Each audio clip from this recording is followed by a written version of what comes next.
Imagine o seguinte: sua esposa morreu. Você fica de luto e por dias tudo parece normal. Até que uma noite você acorda com um barulho na sala.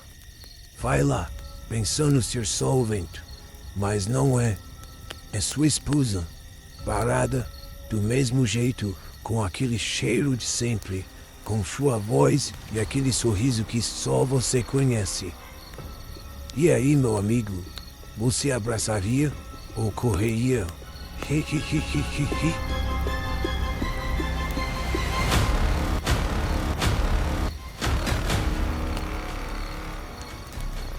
Olá, olá, meus caros amigos. Você está na Fogueira dos Mistérios, lugar onde as lendas e histórias preenchem nossas imaginações a ponto de não deixá-los dormir à noite. Seja muito bem-vindo a este fogo acolhedor.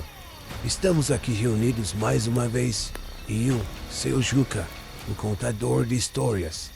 Minha netinha Lourdinha, com sua presença meiga e simpática, e claro, meu amigo Tianos, padre da paróquia da Vila Santa Gertrudes, Mateus. Olá, pessoal. Obrigado, seu Juca. É sempre um prazer. Oiê!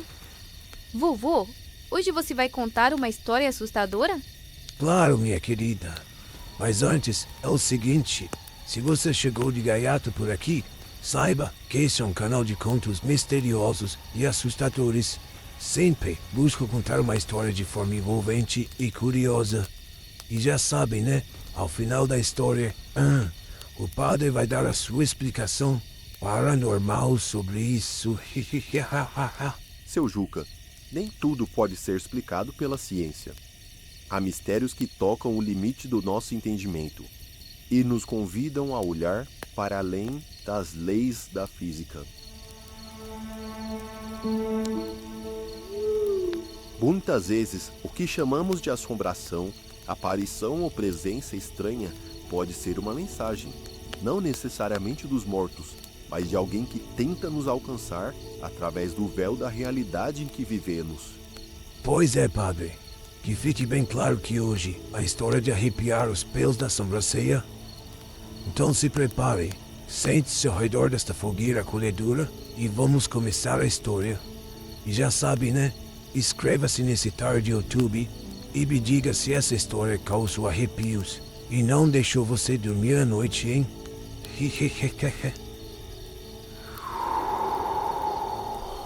Pois bem, é o seguinte. Há alguns anos fui ao enterro de uma mulher, de um compadre. O caboclo tinha lá seus 15 anos de casado. Então, foi um baque quando a mulher bateu as botas de repente. Dizia que os dois eram pão e manteiga. Não desgrudava nunca. Então, depois que ela morreu, o cabra desabou. Mas foi aí que o esquisito aconteceu. Semanas depois, ele me ligou desesperado, pedindo para conversar pessoalmente. Marcamos de se encontrar lá no boteco do seu Tadeu. E lá o cabra desabafou comigo.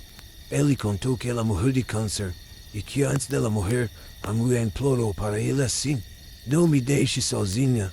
E o cabra, na sua piedade toda, prometeu que não a deixaria, mas a morte não se importa com promessas.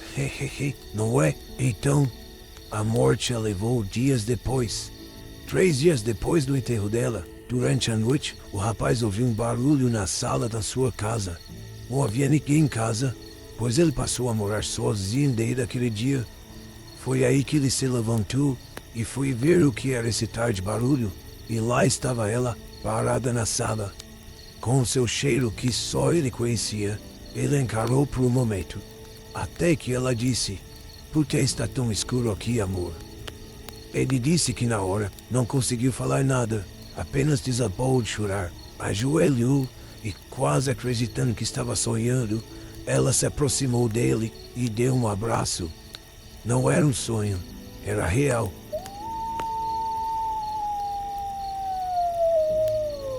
Nossa, vovô, ela não morreu? Menina, é o seguinte, só sei que o rapaz me disse que ela falava normalmente.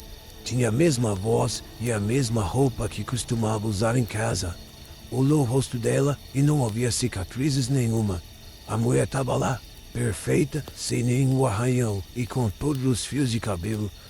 Sabe como é, né? A quimioterapia costuma cair os cabelos. Então foram para a cama. Ele se deitou e logo fechou os olhos, tentando acreditar que tudo não passava de um sonho. Ou um pesadelo, né, vovô? Na cama ele podia ouvir ela respirar e de vez em quando ela sussurrava seu nome como se estivesse praticando. Tudo que ele fez foi fechar os olhos e dormir. No dia seguinte, ela não estava ao seu lado. Então, ele se arrumou e foi correndo para o cemitério, certificar-se que não passava de um pesadelo. O coveiro jurou que ninguém nunca mexeu na cova dela, e lá estava, com as flores bonitinhas, do jeito que ele havia deixado. A mulher havia morrido mesmo. Então, ele acreditava que não passava de um pesadelo. Que horror! Eu não voltaria para casa nem que a vaca tussa. Rapaz, mas ele voltou para casa. Acreditava que não veria mais aquela coisa. Mas lá estava ela, sorrindo perfeitamente. Ela havia feito o café da manhã e lavado a louça como sempre fazia. O rapaz queria correr, mas ficou com um sentimento de carinho pela esposa. Então passaram alguns dias juntos, como se nada tivesse acontecido. Ela cozinhou o jantar, assistiu reprises de programas que amavam, mas ela não comeu, não piscou e nunca saiu de casa. O rapaz não tinha coragem de dizer para ela que ela morreu. Foi aí que ele encontrou uma foto no celular. Estava no seu celular, como a hora, às 3h17 da manhã. 2 noites atrás, uma foto dele dormindo, o rosto dela mal visível no espelho atrás dele, sorrindo, observando. Ele jurava que nunca tirou aquela foto. Então, ele foi confrontá-la. Cruz credo, vô! Essa noite eu não vou conseguir dormir. O rapaz foi confrontá-la e perguntou o que era aquilo. Ele conta que ela girou a cabeça de um lado para o outro como se fosse uma marionete. Então, respondeu para ele, com um sorriso sombrio em sua face. Talvez você mesmo tenha tirado. As pessoas fazem coisas estranhas quando estão de luto. O cabra se cagou todo nisso. Diz que trancou aquela coisa dentro do banheiro e foi dormir sozinho. Diz que ouvia arranhões a noite toda, vindo da porta do banheiro. Ele não abria mais aquele banheiro pra nada. Nossa, vovô, eu já teria me mudado de casa. E foi isso que ele fez. O rapaz conta que aquilo lá que voltou não era sua esposa. Ele acha que é outra coisa. Não sei. Usa o rosto dela, lembra da risada dela, imita os hábitos e tem até o mesmo cheiro, mas não era ela. Ele fez as malas e saiu de casa. Foi para uma cidade bem longe dali e se hospedou em um motel, acreditando que fugiria daquela coisa esquisita.